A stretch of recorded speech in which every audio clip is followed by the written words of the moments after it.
नमस्कार मेरे प्यारे दोस्तों, मैं हूं आपका होस्ट शेफ धीरज। आज इस वीडियो में हम लोग बात करने वाले हैं कंटेम्प्रेरी सॉस के बारे में।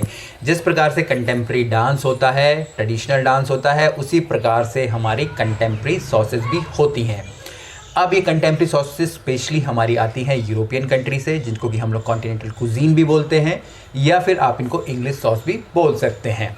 अब यहाँ पे कुछ सॉसेज जो आपने पहले से सुनी होंगी, कुछ आपको नहीं पता चलेंगी, तो आपके लिए ओवरऑल ये वीडियो बहुत ही ज़्यादा इन्फॉर्मेशनल होने वाला है। कुछ सॉस का नाम आपको मैं वैसे ही बता देता हूँ, जैसे कि पेस्तो, चिमिचुरी, हरीसा, आलमंड टाटर और ब्रू ब्लांक। तो ये जो सॉस होती है ये सिर्फ कोल्ड नहीं होती है। पेस्तो समझ के ये मत समझ लेना कि सारी की सारी सॉस हम लोग कोल्ड सर्व करते हैं। इसमें से कुछ सॉस हमारी हॉट भी होती हैं, या मैंने कुछ नाम लिया है। इसके अलावा भी बहुत सारी सॉस और भी हैं, और ये आप देखेंगे ये सारी सॉस किसी ना किसी यूरोपियन कंट्री या कॉन्टिनेंट में जो कंट्रीज़ आती है उनमें से है। दूसरा, जो भी मेरी वीडियोस को देख रहे हैं, मेरी वीडियोस को फॉलो कर रहे हैं, तो मैं आप लोगों से ये अपील करना चाहूँगा, जी हाँ, वीडियो को मैं आगे पहले बढ़ाऊँ, आप लोगों को अपील करना चाहूँगा कि प्लीज़ इन वीडियो को शेयर ज़रूर कीजिएगा।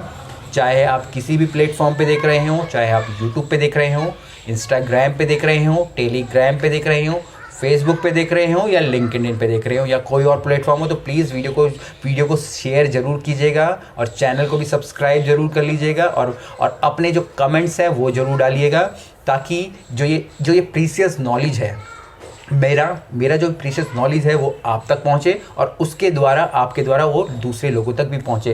क्योंकि अब ये मेरा फ़र्ज़ बनता है कि मैं अपनी चीज़ें आपके पास पहुँचा रहा हूँ, और आपका ये फ़र्ज़ बनता है कि आप उस नॉलेज को दूसरों के साथ शेयर करें, सिर्फ अपने तक ना रख लें।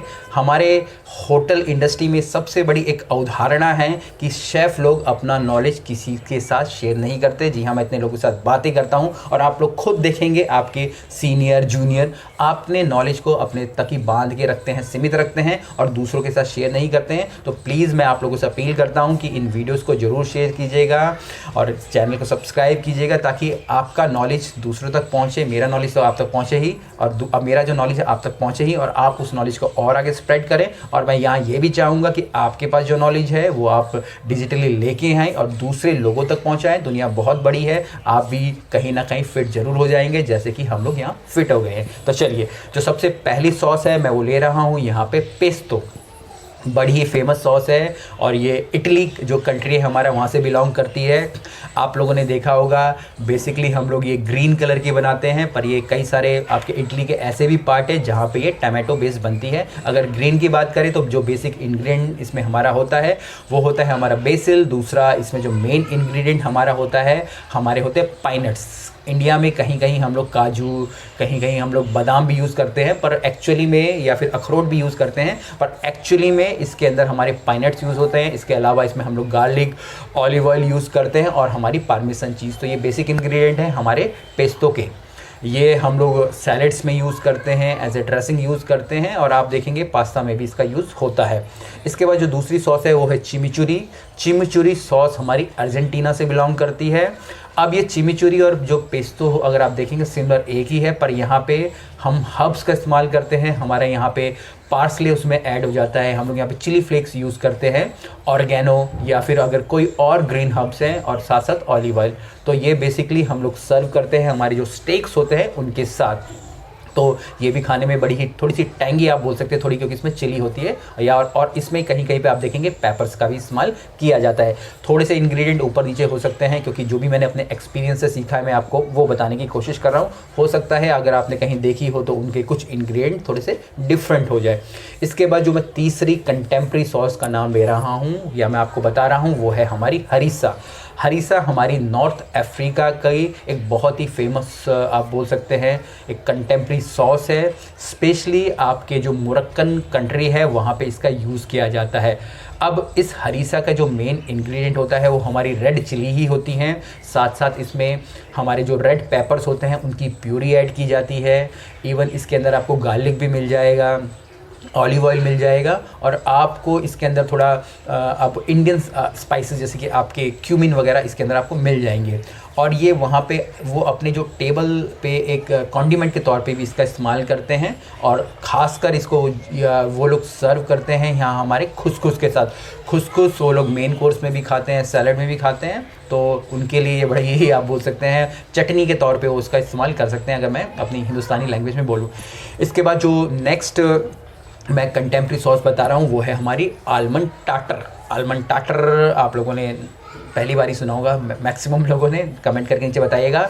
ये टर्की से बिलोंग करती हैं। अब इसके अंदर क्या होता है, जो हमारे ब्रेड के स्लाइसेस होते हैं, जी हाँ ब्रेड के स्लाइसेस, वो साइड से उनका जो ब्राउन वाला पार्ट होता है वो काट के निकाल दिया जाता है। दूध में उसको कम से कम 30 मिनट तक रखा जाता है, फिर उसको पीस लिया जाता है या प्यूरी कर लिया जाता है। साथ साथ उसमें आलमंड डाला जाता है, थोड़ा लेमन जूस डाला जाता है, थोड़ा गार्लिक डाला जाता है, और ये ऑलिव ऑयल और स्मूथ सीजनिंग भी होती है, और गार्लिक और जो आलमंड मैंने बोला उसके जो स्किन है वो निकाल ली जाती है। जी हाँ, सिर्फ आलमंड का जो वाइट पार्ट होता है वो यूज़ किया जाता है, ब्राउन वाला निकाल दिया जाता है।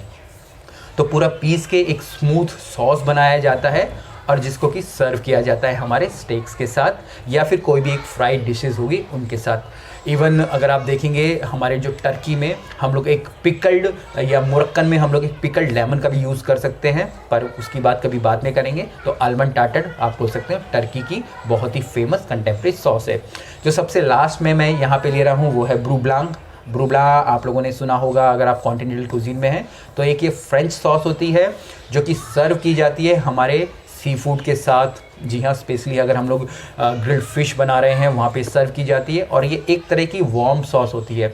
अब इसमें अगर बेसिकली हम देखें तो हमारे जो लेमन जूस हो गया, वाइट वाइन हो गया, उसे अच्छे से रिड्यूस किया जाता है, साथ साथ उसमें बे लीफ डाल दिए जाते हैं, अनियन डाल दिए जाते हैं, और जब वो वाइट वाइन और हमारा जो लेमन जूस होता है वो अब रिडक्शन हो जाता है उसका, तो उसमें हमारी क्रीम हम लोग डालते हैं। क्रीम को थोड़ा कुक कर लिया जाता है, फिर उसे सेपरेट कर लिया जाता है, और उसके बाद उसमें डाला जाता है धीरे धीरे बटर। ब्रू का मतलब यहाँ पे बटर होता है, ब्लांक का मतलब होता है हमारा वाइट। वाइट में अब यहाँ पे आप चाहे उसको वाइन भी ले सकते हैं या वाइट बटर भी बोल सकते हैं। तो यहाँ पे जो क्लैरिफाइड बटर होता है वो डाला जाता है धीरे धीरे करके, और वो पूरा का पूरा मिक्सचर एक सॉस का रूप ले लेता है, जिसको कि हम लोग ब्रू ब्लांक बोलते हैं। तो यही जो 5 सॉस है, बड़ी ही फेमस सॉस है हमारे पूरी दुनिया में, यूरोप में तो है ही, ये लास्ट वाली फ्रेंच की थी। तो आपको इनके बारे में मालूम होना चाहिए, बहुत ही ज़्यादा ज़रूरी है। अगर आप कॉन्टिनेंटल के शेफ़ हैं, अगर नहीं मालूम था तो आज आपने मालूम कर लिया है। और वीडियो को अगर अब तक देख लिया है तो जो मैंने पहले बोला था, आपकी जिम्मेवारी है इस वीडियो को सबके साथ शेयर करना, क्योंकि शेयरिंग ही केयरिंग है। मैं आप लोगों की केयर कर रहा हूँ, अपना नॉलेज शेयर कर रहा हूँ, तो आपकी जिम्मेवारी है कि आप इस नॉलेज को आगे लेके जाएं। उम्मीद करता हूँ ये वीडियो आपको अच्छी लगी होगी, और कुछ भी क्वेश्चंस हो, कमेंट्स हो, आप मुझे नीचे लिख के भेजिए, और फिर मिलते हैं एक नए वीडियो में। तब तक के लिए जय हिंद।